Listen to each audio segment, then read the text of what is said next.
جمیل فاروقی صاحب ان کو ننگا بھی کیا تھا، آپ کے ساتھ ایسے واقعات تو نہیں ہوئے سر؟ یہ ایسے نالائق اور نکمے ہیں، مجھے ایسے کیس میں گرفتار کیا جس میں زیادہ دیر اندر رکھ ہی نہیں سکے۔ کہا جا رہا ہے کہ آپ کو 24 گھنٹے کھانا نہیں دیا گیا۔ 200% کنفرم ہے کہ مریم نواز صاحب نہیں کرائے۔ میں مریم نواز صاحب کے خلاف جا رہا ہوں FIA میں۔ 48 گھنٹے آپ پولیس کی کسٹڈی میں رہے، اس سے بھی زیادہ ٹائم کیا انویسٹیگیٹ کیا، کیا نکالا ہے آپ سے؟ السلام علیکم، آپ دیکھ رہے ہیں اردو پوائنٹ، میرا نام بلال عباسی ہے۔ ناظرین، سینئر صحافی بولٹ TV کے بیورو چیف صدیق جان صاحب کو اسلام آباد پولیس نے گرفتار کیا اور انسداد دہشت گردی کی عدالت میں پیش کیا اور ان پہ دہشت گردی کا مقدمہ بنایا۔ 3 دن بعد ان کی رہائی ہو گئی۔ یہ کیا ہوا سر دیکھتے دیکھتے؟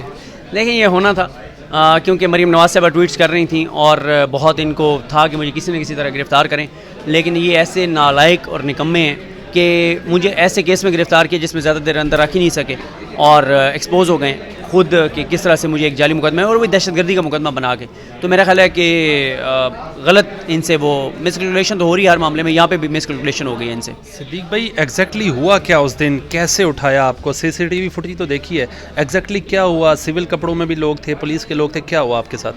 دیکھیں، میں یہاں پہ جہاں پہ آپ بیٹھے ہیں یہاں آفس میں موجود تھا اور میں پروگرام کر کے نیچے آیا، آفس میں موجود تھا اور رات میں مجھے لیا نکلنا تھا۔ تو میں نے ادریس، ہمارے ٹیم ممبر ہیں، ادریس کو کہا کہ ویلاگ یہ کرنا ہے۔ تو میں نے کہا کہ اس نے موبائل میں وہ مائک وغیرہ لگایا اور آفس سے باہر نکل کے میں نے کہا یہ پارک میں کھڑے ہو کے کرتے ہیں۔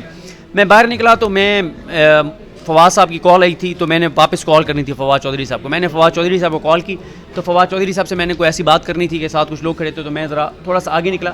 میں جب آگے تھوڑا سا نکلا تو میری ایسے نظر پڑی کہ بہت سے لوگ یہاں پہ موجود ہیں اور سول ڈریسز میں، اور 3 لوگ جو ہیں وہ میری طرف دیکھ رہے ہیں، ان میں سے ایک فون کر رہا ہے، کسی کو کچھ بتا رہا ہے، ایک نے ماسک لگایا ہوا ہے، ادھر بھی لوگ ہیں۔ مجھے پتہ چل گیا کہ کم پہ گیا۔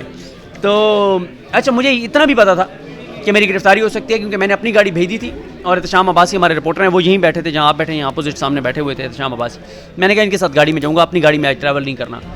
تو میں اب وہاں کھڑا تھا تو علی شیر صاحب تھے، MB سومرو صاحب تھے، وہاں باہر کھڑے تھے۔ میں نے انہیں بتایا، میں نے کہا بندے آ گئے گرفتار کرنے مجھے، اور بندے بہرحال یہاں موجود ہیں، اور میں نے کہا جی آپ نے دیکھنا نہیں ہے، لیکن ابھی فوراً نہیں دیکھنا، لیکن دیکھیں یہ بندے ہیں اور یہ مجھے لگتا ہے کہ مجھے گرفتار کرنے آئے ہیں، اتنی زیادہ بندے کبھی ہم نے دیکھے نہیں ہیں ادھر۔ میں نے یہ بات کی تو علی شیر صاحب نے کہا کہ پھر ہمیں فوراً آفس جانا چاہیے، مطلب نیچے۔ تو میں جیسے مڑا آفس کی طرف آنے کے لیے تو آگے لوگ آ گئے، یعنی وہ ادھر پیچھے بھی موجود تھے، دفتر کے آگے بھی موجود تھے، موٹر سائیکلوں پہ بیٹھے ہوئے تھے، ادھر بیٹھے ہوئے تھے، گاڑیوں میں بیٹھے ہوئے تھے، بہت سارے بندے تھے۔ تو بس انہوں نے مجھے پکڑا، گاڑی میں بٹھایا اور زبردستی بٹھایا، اور کہا کہ آپ نے پوچھا نہیں کیوں پکڑ رہے ہیں، کیا وجہ ہے؟ میں پوچھتا بھی تو انہوں نے کہاں بتانا تھا، مجھے اندازہ تھا۔ تو پھر ظاہر ہے جب اریسٹ کر لی تو مجھے پتا تھا کہ اب انہوں نے جہاں لے کے جانا ہے وہیں لے کے جانا ہے، جو مرضی میں کر لوں۔